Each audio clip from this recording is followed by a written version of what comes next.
After that, I decided that all this self-pity and self-destruction was no way to live, and the time to change for the better had come. Josh convinced me that I had to go to a rehab clinic, and it really didn't take much persuasion on his part. I knew I should too. It was time to stop being so proud. I called Mom and Dad. I told them everything and where I was going. They were very understanding and supportive. I'm glad. And they said they'll visit me. I thought about Heather a lot. I wondered what she would think of me knowing that I was an addict. She probably didn't spare me a second thought, I figured, and I couldn't blame her after the way I treated her. I wanted to see her, but I didn't. I thought it wouldn't do any good. So instead, I dealt with my feelings by telling Josh more about her. I had only mentioned her briefly before. He was very curious about her. He wanted to know her looks to exact detail, and where she lived, how old she was. I didn't think much of it. A week or so went by, and the day before I was supposed to enter the clinic, I got a letter in the mail. There was no return address on the outside, and I didn't recognize the handwriting. But when I opened it and started reading it, I immediately knew who it was from.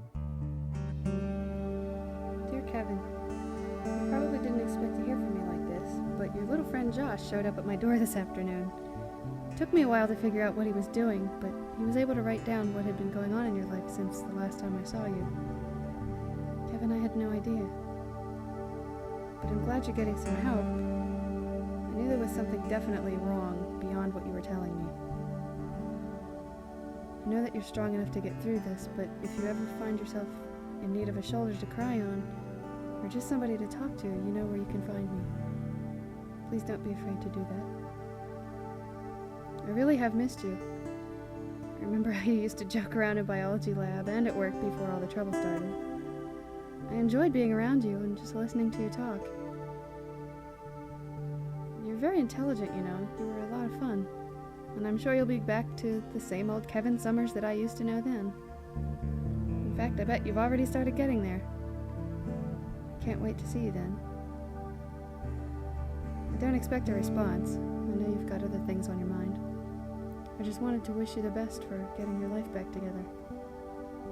I'm sure it won't be easy, but you can do it. Remember, I'll lend a hand if you need it. And I hope you consider me a friend, because I'd like to think that we are. Take care of yourself. You deserve it. Love, Heather. No, I wasn't expecting that at all. But it made sense why Josh wanted to know all that stuff about Heather. I guess he could tell that I wanted to set it straight with her, but he knew I wasn't going to do that myself. So he did it for me. That little rascal. I read and reread this letter countless times.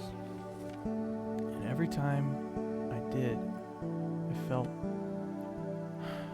peculiar. It wasn't this way at all with Shannon.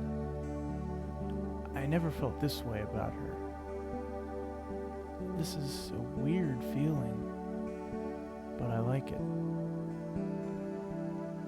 So now here I sit at my kitchen table with Heather's letter sitting in front of me, on the verge of taking the first step toward putting the pieces of the broken mirror together again. And I know that no matter what David or Shannon or anybody did to drive me down, I know at least now that Josh and Heather will be there to pick me up and help me carry on. I've got people I can truly call my friends. And having friends is all anyone can really ask for, isn't it? I hope you consider me a friend, because I'd like to think that we are. But I think now I'd prefer that Heather be a little more than just a friend. How's that for the shoe being on the other foot, huh? I was wrong about her.